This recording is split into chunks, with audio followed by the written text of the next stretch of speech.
Welcome guys, myself is Himanshu Khanpara. We are studying our BSc Sem 1 Physics subject and we start our second unit. And then in second unit we see the reverse characteristic of a PN junction diode. And then we start our ideal diode. In above lecture we study static resistance and dynamic resistance of ideal diode. And then we basic information regarding the Zener diode. So now our today topic is the Zener breakdown, how it occurs in a Zener diode. So now today our topic is the Zener breakdown. So now we are studying our Zener diode.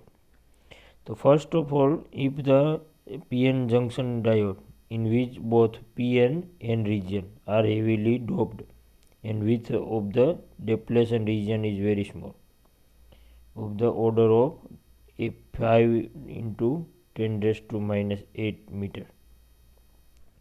તો first આપણે જોવામાં આવે તો આપણે જે PN junction diode છે જે આપણે સૌની પહેલાં આપણે જોયું હતું આગળના લેક્ચરમાં, તેમાં આપણે જે રીતનું ફોર્મેશન હતું પીઆર ટાઈપ અને એન ટાઈપ બંનેમાં, તેમાં આપણે એવી જ રીતે જેનર ડાયોડમાં છે, એમાં કોઈ બીજો ડિફરન્સ છે નહીં, પણ એમાં જે ઇમ્પ્યોરિટી છે એ હેવીલી ડ્રોપ છે, એટલે કે એમાં ઇમ્પ્યોરિટી વધારે પ્રમાણમાં છે, તો આપણને એનું જે ડેપ્લેશન રિજિયન છે એ ખૂબ જ નાનું મળશે, કારણ કે જે આપણે માઇનોરિટી કેરિયર ચાર્જ છે તે આપણને એમાં જો ડોપિંગ વધારે હોય તો એમાં આપણને વધારે માત્રામાં મળશે, તો આપણને જે ડેપ્લેશન રિજિયન છે તે આપણે સ્મોલ મળશે, અને એનું જે રિજિયનની જે રેન્જ છે એનું order 5 into 10 raised to minus 8 મીટરમાં આપણને મળશે.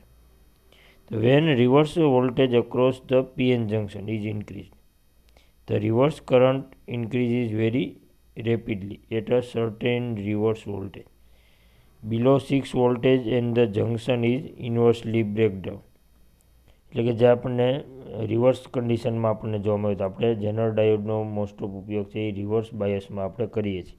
તો આપણે જ્યારે એને રિવર્સ બાયસમાં આપણે અમુક વોલ્ટેજ સુધી એને જવા દઈએ, પછી તે આગળ જ્યારે વધારે એમાંથી આપણે વોલ્ટેજ કરશું તો એમાં આપણને જે પીએન જંકશનમાં જે આપણે પેલો કરંટ છે તેમાં આપણને શાર્પલી ઇન્ક્રીઝ થતો જોવા મળશે. તો આમાં આપણને જે કરંટ ઇન્ક્રીઝ થાય છે તેમાં આપણને જે 6 વોલ્ટનું જે આપણને મેક્સિમમ છે તેનાથી નીચેના રિજિયનમાં તે ઇન્વર્સલી બ્રેકડાઉન હશે, રાઈટ. તેમાં કોઈ આપણને વોલ્ટેજ એમાં કોઈ વધારે ડિફરન્સ જોવા મળશે નહીં. The electric field at a junction become very high at this low voltage, એટલે કે જે આપણે લો વોલ્ટેજ હોય ત્યારે આપણે ઇલેક્ટ્રિક જંકશનમાં છે એ very high at a very high low voltage, એટલે એનું જે ઇલેક્ટ્રિક ફિલ્ડ છે એ ખૂબ હાઈ હશે. ક્યારે? તો કે એના લો વોલ્ટેજ. પછી હવે આગળ જોઈએ તેમાં the electric field exert the large force on a valence electron to of atom in a depletion region, એટલે કે જે ડેપ્લેશન રિજિયનમાં જે ઇલેક્ટ્રિક ફિલ્ડ છે તેના કારણે તેના ઇલેક્ટ્રોન્સ ઉપર, વેલેન્સ ઇલેક્ટ્રોન ઉપર જે ફોર્સ લાગે છે એ ખૂબ વધારે હશે. So then hence the covalent bond are broken and the large number of hole and electron pair are produced. જ્યારે કોવેલેન્ટ બોન્ડ આપણે તૂટે છે ત્યારે આપણે આગળ જોયું હતું કે એમાં આપણને પેરમાં આપણને હોલ અને ઇલેક્ટ્રોન્સ જોવા મળશે, તો આપણને જે આમાં વધારે માત્રામાં હોલ અને ઇલેક્ટ્રોન જોવા મળશે. These carrier are also accelerated away from the junction by a applied voltage and the reverse current increase rapidly. એટલે કે જે આપણને હજી જો એમાં એસિલેટ કરવામાં આવે, એટલે કે વધારે વોલ્ટેજ એમાં વધારવામાં આવે તો એમાં આપણે જે રિવર્સ કરંટ છે એ ધીમે ધીમે ઇન્ક્રીઝ થતો જોવા મળશે. This process by which covalent bond in the depletion region are directly broken by a strong electric field is called a Zener breakdown, કે જે પછી આપણને જે ઇલેક્ટ્રિક ફિલ્ડ છે તે આપણને ખૂબ હાઈ મળશે એમાં, તો એના કારણે આપણને જે ડેપ્લેશન રિજિયન છે એમાં જે ઇલેક્ટ્રોન પેર છે બ્રોક થશે, એના કારણે આપણને જે ઇલેક્ટ્રોન પેર તૂટે છે એના કારણે આપણને જેનર ઇફેક્ટ આપણને જોવા મળે છે, અને આ જેનર ઇફેક્ટના કારણે જ આપણને જે કરંટ છે એ એકદમ ઝડપથી ઇન્ક્રીઝ થતો જોવા મળે છે. And the reverse voltage at which the breakdown occur is called Zener breakdown. Zener point ઉપર જે આપણને બ્રેકડાઉન જોવા મળે છે, વોલ્ટેજના રિવર્સ જ્યારે ઇન્ક્રીઝ થાય છે ત્યારે, તેને આપણે ઝેનર બ્રેકડાઉન તરીકે ઓળખીએ છીએ. When the temperature of the junction increase the valence electron gain energy. Same આપણે આગળ પણ જોયું હતું તે થર્મલી એનર્જી ગેઇન કરે છે અને પછી તેમાં આપણને જે આગળની પ્રોસેસ થાય છે તેમાં આપણને આ ઇલેક્ટ્રોન એને થર્મલ એનર્જીના કારણે તે એસિલેટ થાય છે, જે આગળ આપણે જોયું હતું. Therefore, a smaller reverse voltage is sufficient to produce required electric field to break covalent bond in the depletion region. એટલે કે જે આપણને થર્મલી એકવાર એનર્જી થોડીક ગેઇન કરી લીધી છે, એટલે હવે ઇલેક્ટ્રોનને થોડીક જ એનર્જીની જરૂર પડશે. કે જો થોડી તે એનર્જી એટલે મળી જાય બહારથી, તો તે સફિશિયન્ટ એનર્જીના મળી જાય તો એ કોવેલન્ટ બોન્ડ તોડી અને અપર બેન્ડમાં જશે. તો આના કારણે આપણને એમાં જે પ્રવાહ છે એ મળશે.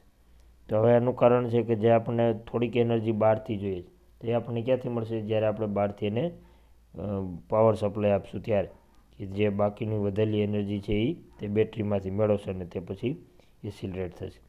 Thus, the magnitude of a Zener breakdown voltage decreases as junction temperature increase.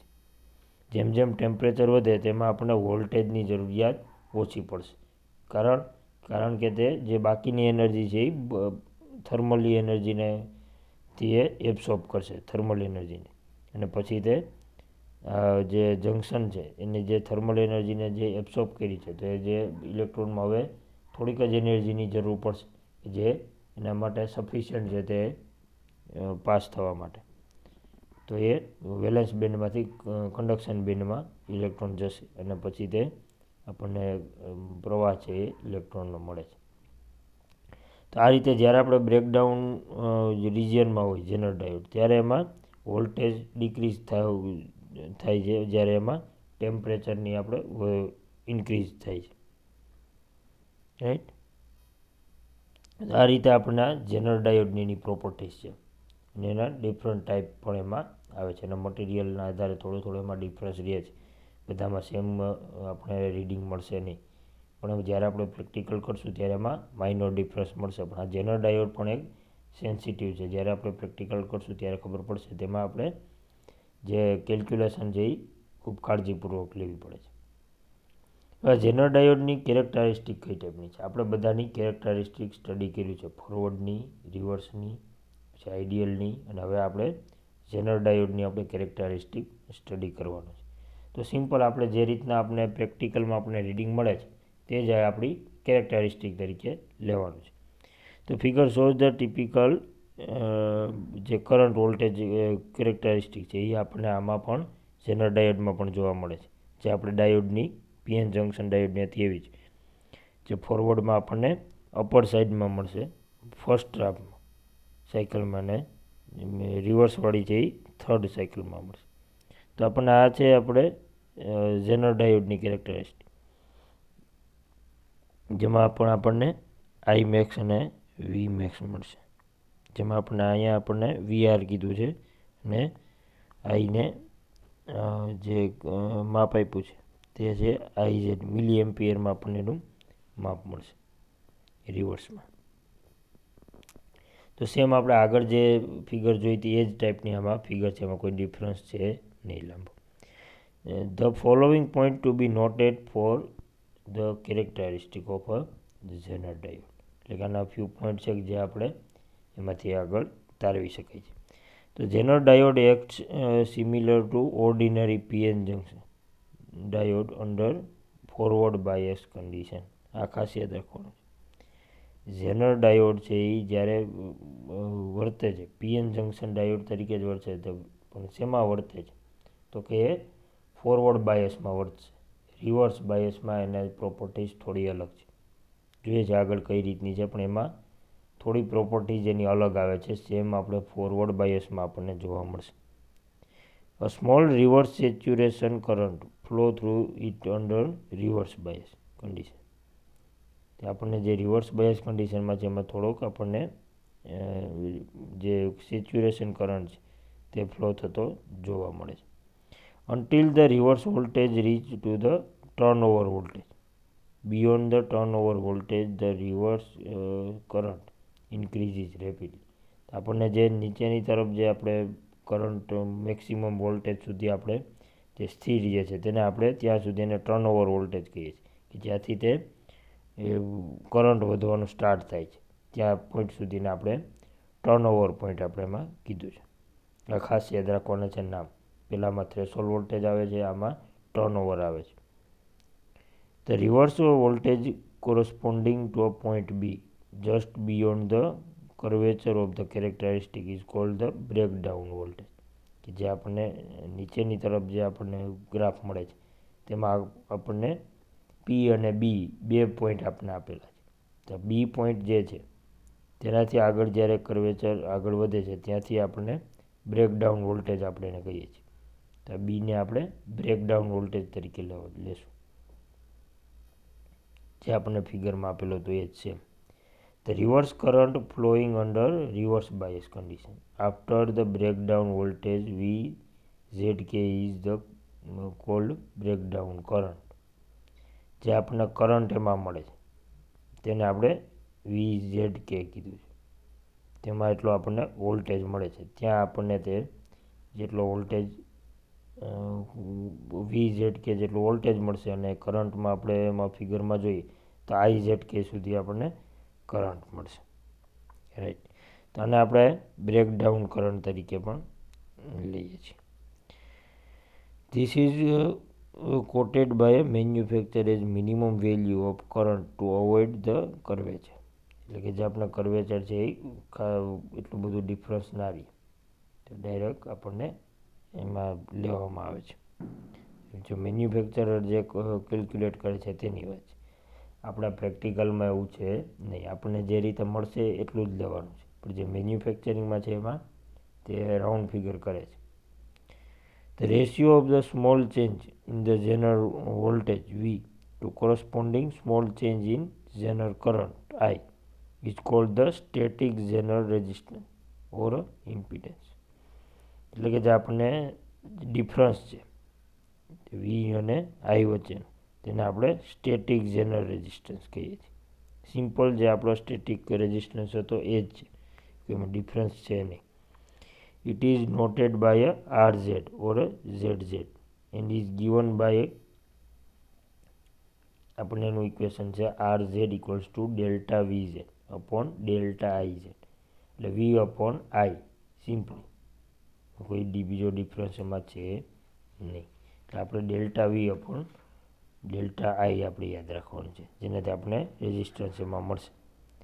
તો if V0 equals to 0 then R0 equals to 0, એટલે કે જે આપણે અપર સાઈડમાં જે 0 હોય તેમાં RZની વેલ્યુ છે એ પણ 0 આવશે.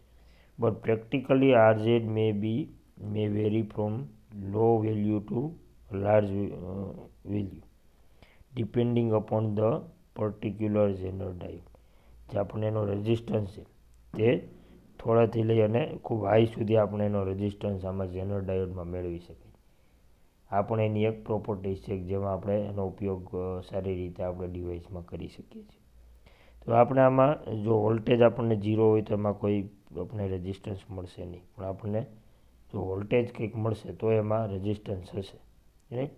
આપણને જે રેઝિસ્ટન્સ મેળવવો છે તેના માટે આપણને મિનિમમ વોલ્ટેજ તો એમાં લેવા જોઈએ અને એનું રેન્જ ખૂબ વધારે છે, તેટલા માટે આપણે એનો ઉપયોગ આપણે ડિવાઇસમાં પણ ઘણા જગ્યાએ કરવામાં આવે છે.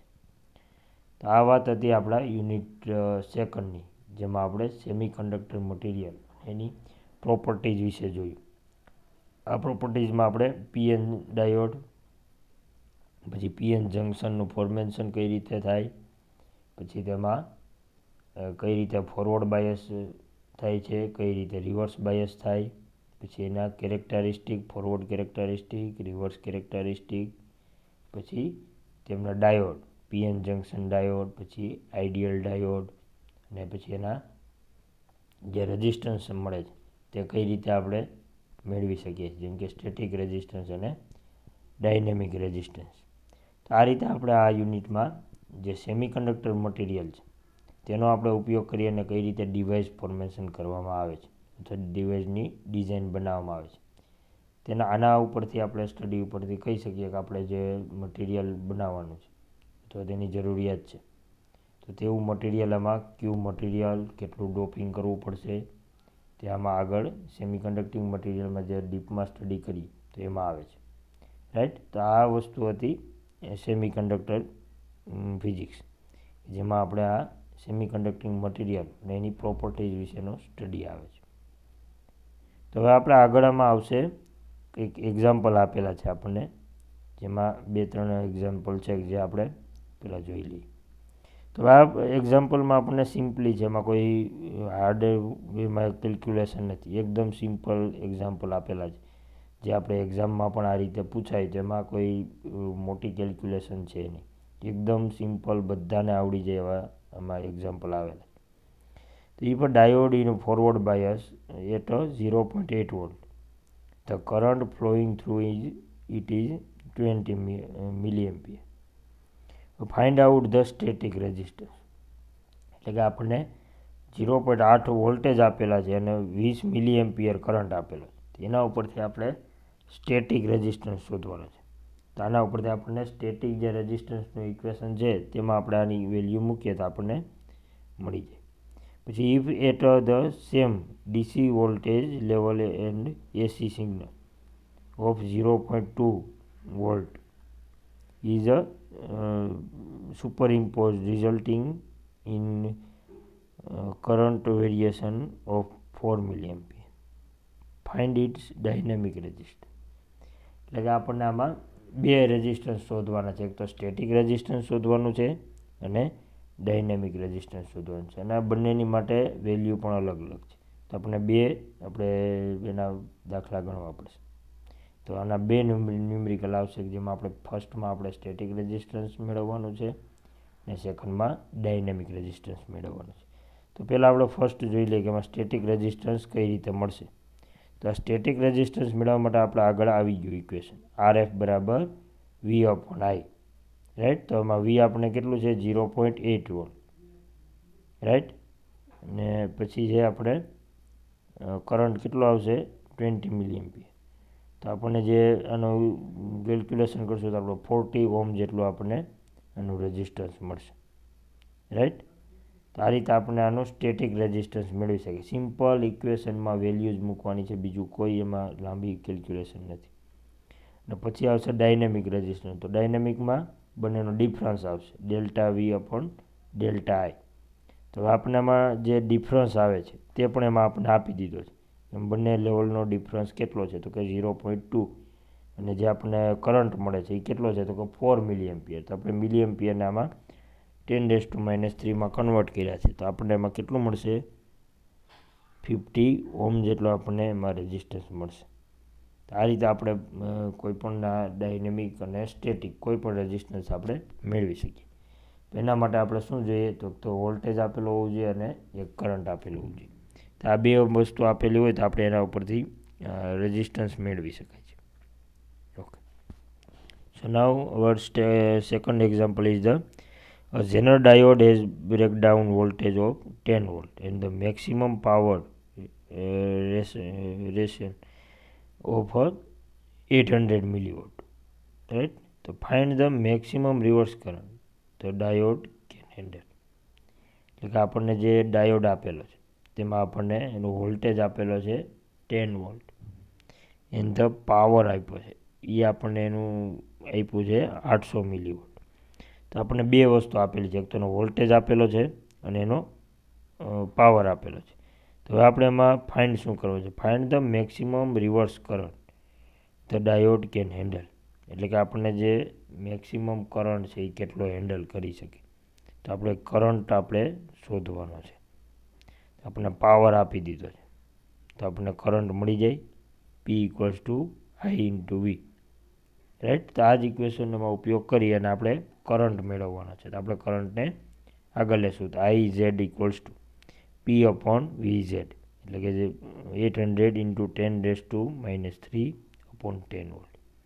તો આપણને જે કરંટ મળશે તે કેટલો મળશે 80 મિલી એમ્પિયર જેટલો આપણને કરંટ મળશે, જે આપણને maximum reverse current of a diode can handle, એટલે કે જે આ મેક્સિમમ આટલો પાવર એ હેન્ડલ કરી શકે, એનાથી વધારે પાવર હેન્ડલ કરી શકે નહીં.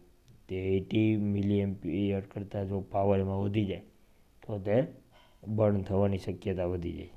એટલે આ જનરલ ડાયોડમાં આપણે ખાસ ધ્યાન રાખવાનું છે કે એ ખૂબ સેન્સિટિવ છે. તેના માટે આપણે જ્યારે પ્રેક્ટિકલ કરશું ત્યારે પણ ખાસ ધ્યાન રાખવાનું છે. આ રીતે આપણે પાવર ઉપરથી પણ આપણે એનો કરંટ મેળવી શકીએ છીએ. પછી હવે આગળ એક થર્ડ એક્ઝામ્પલ છે કે જેમાં આપણને if a diode is a forward bias at a 0.7 volt, the current flowing through it is a 14 milli ampere. હવે find out the static resistance. Simple છે, એમાં આપણને વી અને આઈ આપી દીધું છે, તો આપણને જે રેઝિસ્ટન્સ છે એ સ્ટેટિક રેઝિસ્ટન્સ આપણને ડાયરેક્ટ મળી જશે. ઓકે, સો આગળ આપણે જોઈએ એમાં શું કીધું છે કે if at the same DC voltage level અને AC signal is 0.5 volt is superimpose resulting in current variation over 5 milli ampere. તો find out dynamic resistance. Same equation આપણને આપેલું છે ફર્સ્ટમાં, ઓનલી આપણને જે વેલ્યુ છે એ જ એમાં ચેન્જ છે, બાકી સેમ પ્રોસેસ આપણે ફર્સ્ટ એક્ઝામ્પલની જ આવશે. તેમાં આપણને સ્ટેટિક રેઝિસ્ટન્સ કઈ રીતે મેળવી શકાય, તો કે આપણે જે R equals to V upon I આપણે લેવાનું છે. તો આપણને આગળ વી આમાં કેટલો આપ્યો છે, તો કે 0.7 અને આઈ આપણને આપેલું છે 40 મિલી એમ્પિયર. તો આપણે એનું જે કેલ્ક્યુલેશન કરશું તો આપણને એમાં 50 ઓમનો આપણને રેઝિસ્ટન્સ મળશે, જે આપણો સ્ટેટિક રેઝિસ્ટન્સ કહેવાય. હવે આપણે આગળ ડાયનેમિક રેઝિસ્ટન્સ પૂછ્યું છે. ડાયનેમિક રેઝિસ્ટન્સ માટે આપણે એમાં સેમ આપણે ડેલ્ટા વી અપોન ડેલ્ટા આઈ આવશે. તો આપણને જે ડિફરન્સ હતો એ 0.5 વોલ્ટ અને કરંટ આપણને જે 5 × 10⁻³ તો આપણને આમાં 100 ઓમનો આપણને રેઝિસ્ટન્સ મળશે. તો આ વાતથી આપણા દાખલા કઈ રીતે ન્યુમેરિકલ્સ ગણી શકાય, રાઈટ. દાખલા કહો તો એને ન્યુમેરિકલ કહો તો એ આપણા સિમ્પલ એક્ઝામ્પલ છે, એમાં કોઈ અઘરું નથી, રાઈટ. તો એક્ઝામમાં પણ આપણે પૂછાઈ શકે છે. તો ન્યુમેરિકલ્સ છે એ ખાસ જોઈ લેવાના, એકદમ ઇઝી છે, એમાં ખાલી વેલ્યુ જ મૂકવાની છે, બીજું કાંઈ કરવાનું નથી. તો એકદમ ઇઝી ન્યુમેરિકલ છે આ બધા.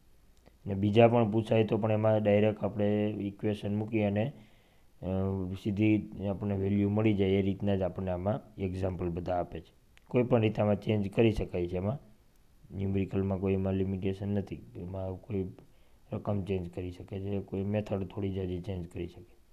બાકી સેમ આમાં ઇક્વેશનમાં જ આપણે વેલ્યુ મૂકવાની આવશે. તો આપણે આ વાત થઈ આપણા સેમિકન્ડક્ટર ફિઝિક્સ.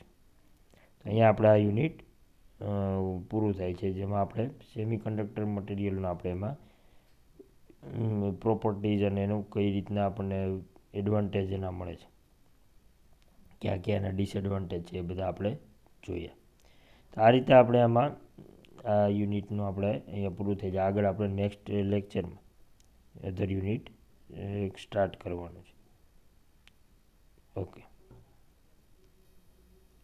Thank you.